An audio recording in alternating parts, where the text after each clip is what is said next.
Olá pessoal, tudo bem?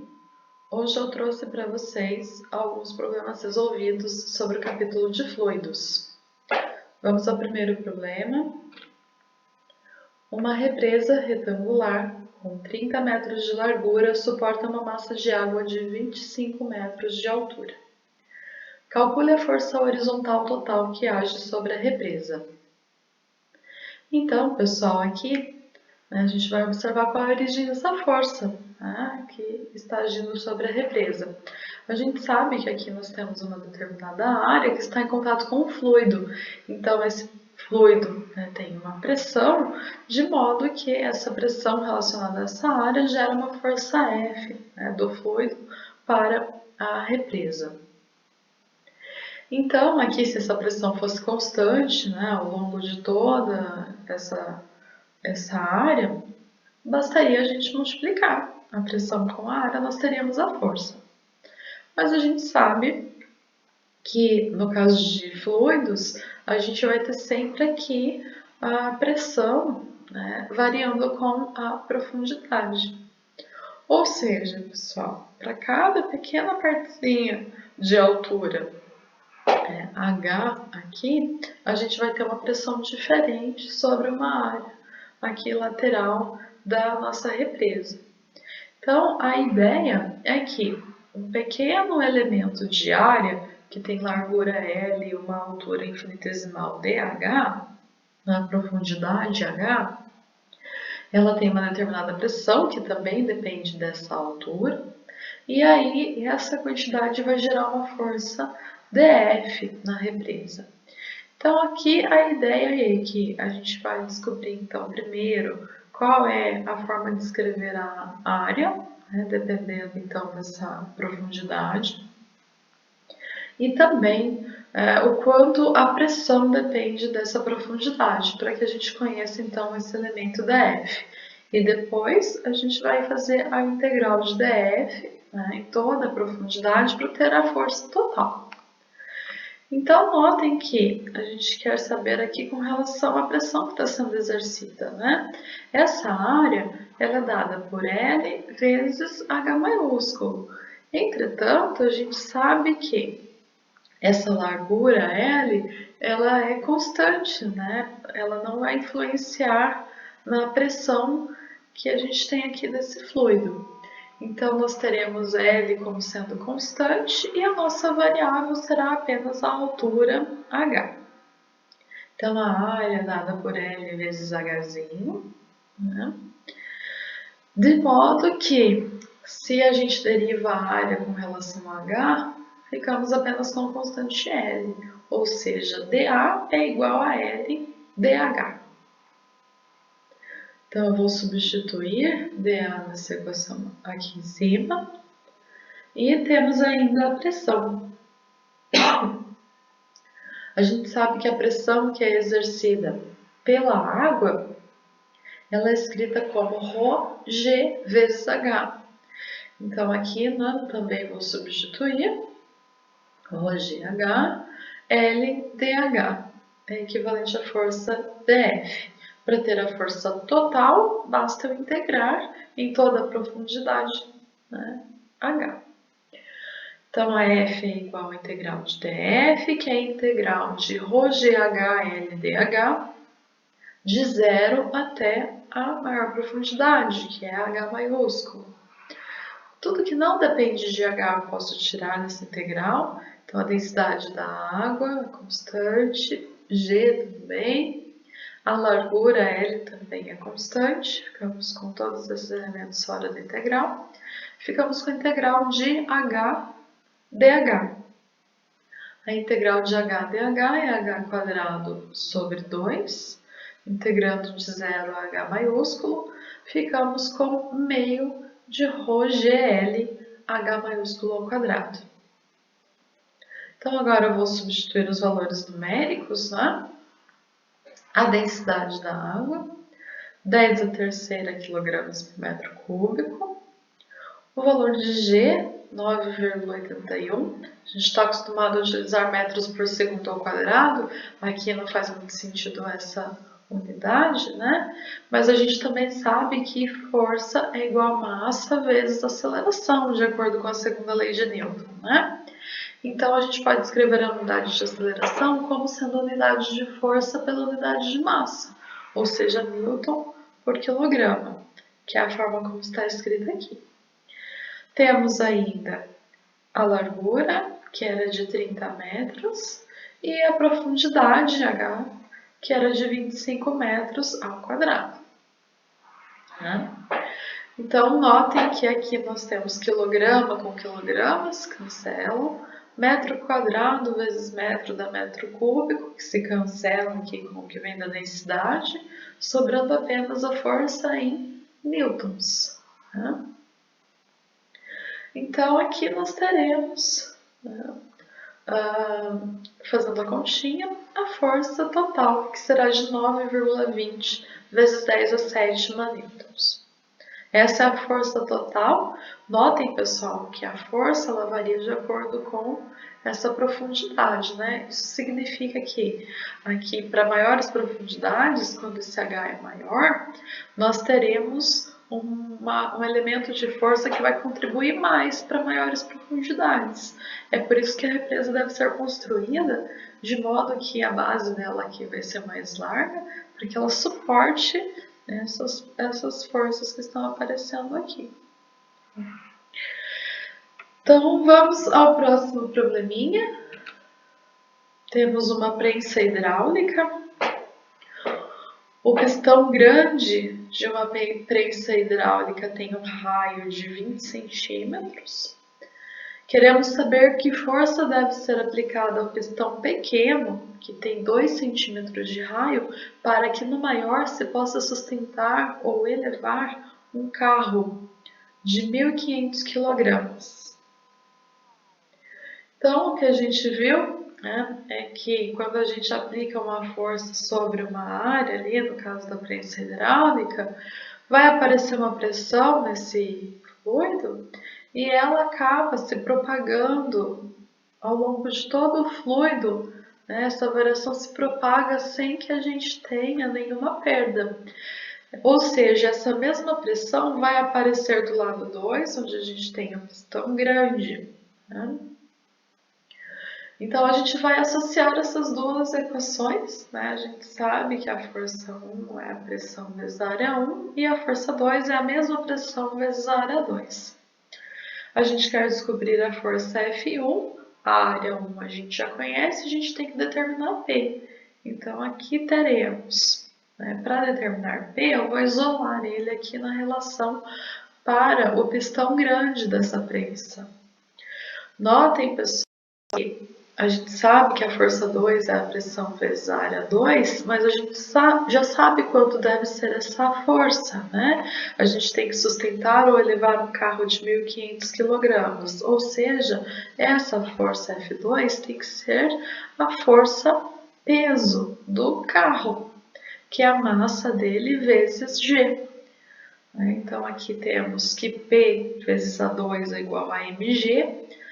Passando o A2 dividindo, ficamos com P igual a mg sobre A2. Vou substituir o P na equação para o pistão pequeno. Então, nós ficaremos aqui com F1 igual a mg sobre A2 vezes A1. A área não foi fornecida, o que foi fornecido é o raio, então a gente sabe que é a área de um círculo. A área de um círculo é π vezes o raio ao quadrado. Então, vou substituir aqui π vezes o raio 1 ao quadrado e aqui π vezes o raio 2 ao quadrado. Essa é a relação final. Basta, então, fazer a substituição numérica. A massa do carro, 1.500 kg, G, 9,81 Newton por quilograma, π. Aqui temos o raio, 20 centímetros ao quadrado para o pistão grande, 2 centímetros ao quadrado para o pistão pequeno. Né?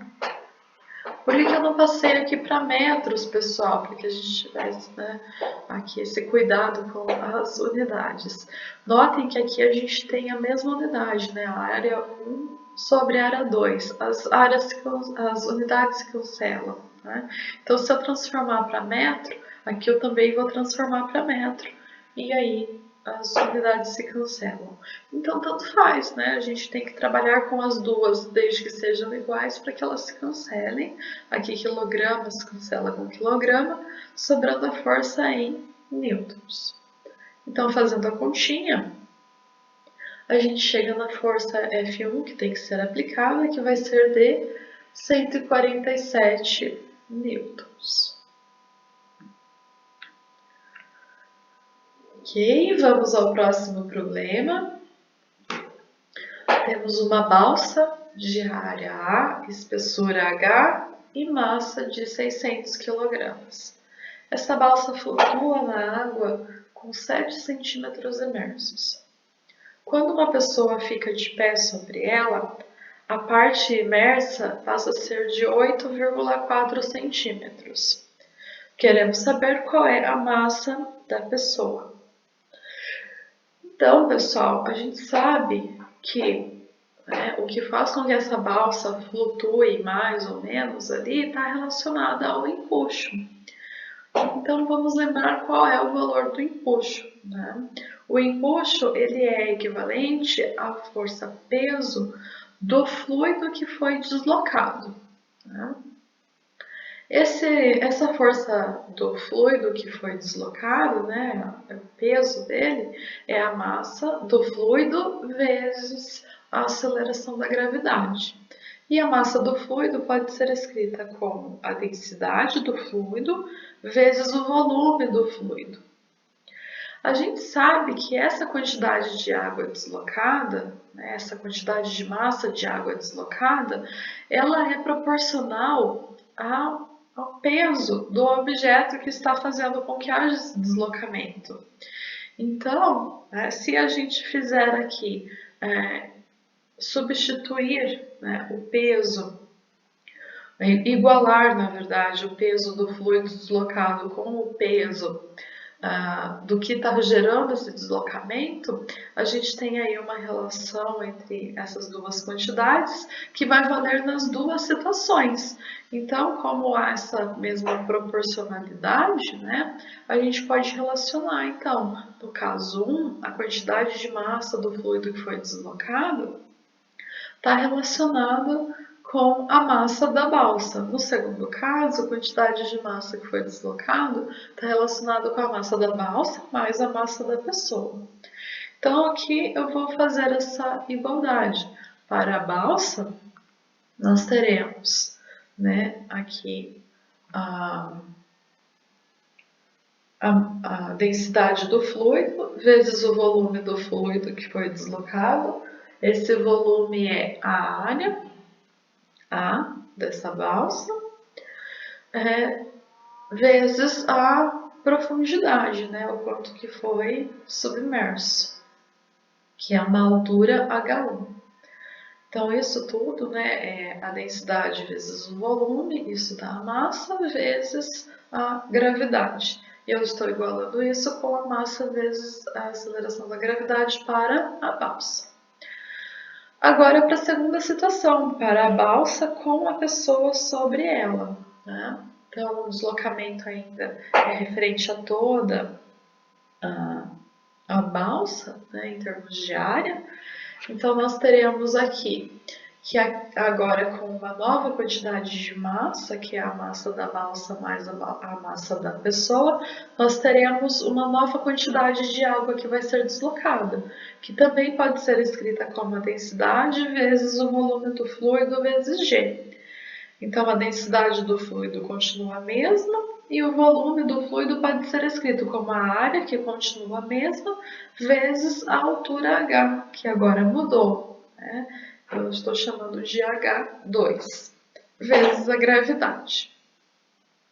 Então, aqui nós temos essas duas proporções, né? O que a gente quer descobrir é a massa da pessoa, esse m minúsculo. Então, eu vou dividir a equação da balsa com a pessoa pela equação para a balsa. Dividindo, a gente tem aqui ρf dividido por ρf se cancela, área dividido pela área se cancela, G dividido por G se cancela. Desse lado da equação fica H2 dividido por H1. Do outro lado da equação, G com G também se cancelam, sobrando M maiúsculo mais M minúsculo dividido por M maiúsculo, que é o que está aqui. Quero saber a massa M minúsculo, então eu preciso isolar ela, né? Então passo M multiplicando e esse M subtraindo, né? Então aqui ficamos com H2 sobre H1M menos M. Então coloco o M em evidência, de modo que a gente fica com M minúsculo igual a H2 sobre H1 menos 1, tudo isso multiplicando a massa M maiúsculo. Então agora basta que a gente faça substituições, H2 valia 8,4 cm, H1 7 cm e a massa da balsa 600 kg. Notem aqui eu mantive em centímetros, de modo que as unidades se cancelam, e a unidade será dada em quilogramas. Então a massa da pessoa, nesse probleminha, é de 120 quilogramas. Muito bem, vamos ao próximo problema. A imagem ao lado mostra o perfil de escoamento da água que sai de uma torneira. A área de seção transversal A1, essa primeira aqui, ela vale 1,2 centímetros quadrados. E a área de seção A2, mais abaixo, vale 0,35 centímetros quadrados. Então, ela está aqui agrupando. Temos que os dois níveis, A1 e A2, eles estão separados por uma distância vertical, H, de 45 milímetros. Queremos saber qual a vazão do escoamento da água. Então, pessoal, a gente precisa lembrar o que é a vazão, né? Vazão, ela é dada pela área vezes a velocidade do fluido. Lembrando que a vazão ela é constante em todos os pontos, né? Pela equação da continuidade. Ou seja, a área vezes a velocidade no ponto 1, né, com área 1 e velocidade V1, é igual a área 2 vezes a velocidade V2. Então, notem que nós conhecemos essas duas áreas, mas nós não temos informação sobre a velocidade. Então, a gente precisa obter alguma informação sobre a velocidade para então calcular a vazão. E aí não importa no ponto 1, no ponto 2, a gente tem pela equação da continuidade que ela vai ser constante, né? Então, a gente tem essa relação pela equação da continuidade. Eu vou isolar a velocidade em um dos pontos, isolei V2, de modo que ele pode ser escrito como A1 V1 dividido por A2. Então, agora nós temos essas duas incógnitas, V1 e V2, e eu vou tentar buscar aí uma outra equação para que a gente tenha também as mesmas incógnitas e possa, então, fazer a substituição. Como a gente tem conhecimento dessa quantidade de distância entre esses dois pontos, que é a altura h, a gente pode utilizar a conservação da energia, que relaciona, então, essa diferença de altura com as velocidades que a gente tem aqui. Então, pela conservação da energia, nós temos que a soma da energia cinética mais energia potencial vai ser igual nos dois pontos. Nesse caso, a gente está usando aqui a situação para escoamento laminar, a gente não tem nenhuma perda de energia mecânica, né? Então, aqui eu vou considerar o ponto 2, o ponto mais baixo, como sendo a minha referência de energia potencial gravitacional. Ou seja, aqui nós não teremos energia potencial gravitacional. Ela vai ser igual a zero. Então, vamos fazer a igualdade. No ponto 2, nós temos a energia cinética, meio de mv2² mais a potencial que é nula. E no ponto 1, nós temos a energia cinética, meio de mv1² mais a potencial que é mg vezes h, que é essa altura. Tá?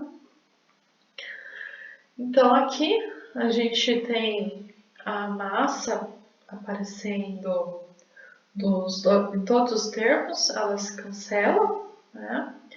Aqui está dividido por 2, aqui também, então vou multiplicar a equação inteira por 2, de modo que a gente fica com V2², aqui ficamos com V1² e aqui multiplicando por 2 ficamos com 2GH. Então é essa a equação que sobra para gente. Notem que apareceu então V2 e V1. As duas incógnitas. Eu já tinha isolado o V2 na equação da continuidade, então eu vou substituir o V2, né, dessa relação para a última que encontramos. Logo, temos aqui A1 V1 sobre A2 elevado ao quadrado igual a V1² mais 2GH. O que eu quero fazer aqui é isolar o V1, né? E aí a gente pode então calcular com a área 1 qual é a vazão. Portanto, né, aqui nós temos V1², posso passar ele para o outro lado e colocar o V1² em evidência, de modo que a gente fica com V1² A1² sobre A2² menos 1 igual a 2GH. Bom, agora eu vou ter que passar este termo que está multiplicando o V1² para o outro lado da equação. Então, eu vou tirar o mínimo múltiplo comum, de modo que no denominador a gente fica com A2² e no numerador A1² menos A2². Tá? E aí eu passo isso para o outro lado da equação, o que estava no denominador vai para o numerador, A2², e o que estava no numerador, A1² menos A2² vai para o denominador. Tiro a raiz quadrada dos dois lados da equação, ficamos com V1. Então, aqui é a raiz de todo esse termo que está aparecendo. Basta fazer a substituição. Então, temos aqui 2 vezes G, 9,81 metros por segundo ao quadrado. Então, notem que agora a gente quer informação sobre velocidade. Essa unidade vai fazer sentido para a gente. Temos aqui a altura H, que era de 45 milímetros, então eu vou deixar tudo igual. Tá? Como aqui a gente estava com tudo em centímetros, então eu vou passar aqui em centímetro, aqui em milímetro, eu vou passar essa altura para metros para que a gente tenha as unidades aqui no SI. Então aqui teremos 0,045 metros. E aqui a área, eu também poderia ter passado para SI, mas notem que aqui a gente vai ter uma unidade de área ao quadrado, aqui também uma unidade de área ao quadrado. Então, como elas cancelam, eu nem preciso me preocupar com a conversão. Ficamos aqui com 0,35 centímetros quadrados, que é a área 2 ao quadrado. E aqui a área 1, que era 1,2 centímetros quadrados, também está elevado ao quadrado, e aqui também a área 2 elevado ao quadrado.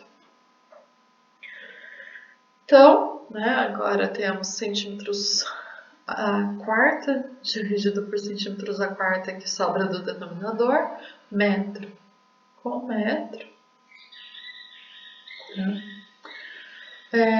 De modo, então, que vai sobrar aqui para metro com metro dá metro quadrado, né? Com S quadrado, ficamos metro quadrado por segundo ao quadrado, que está dentro da raiz quadrada, e aí sim teremos a raiz de metro quadrado por segundo ao quadrado, que é metro por segundo. Então aqui a gente vai fazer a conta com os números e chegar nessa unidade que estará no SI.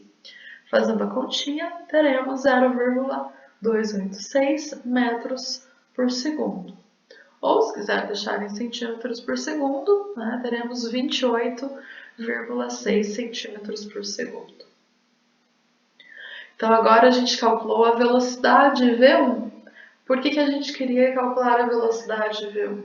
Para calcular a vazão. Então, lembre-se, né, a vazão era a área vezes a velocidade. Eu escolhi trabalhar com a 1, porque já tenho V1, senão eu ainda teria que usar isso para calcular V2, enfim. Não há necessidade, a gente sabe que ela é constante. Então, teremos aqui a vazão igual a 1V1, a área é 1,2 centímetros quadrados e V1, 28,6 centímetros por segundo. Centímetro vezes centímetro ao quadrado vai fornecer então aqui para a gente uma vazão de 34 centímetros cúbicos por segundo. Essa é a vazão volumar nesse probleminha. Então, pessoal, hoje a gente encerra esses probleminhas. Até a próxima aula.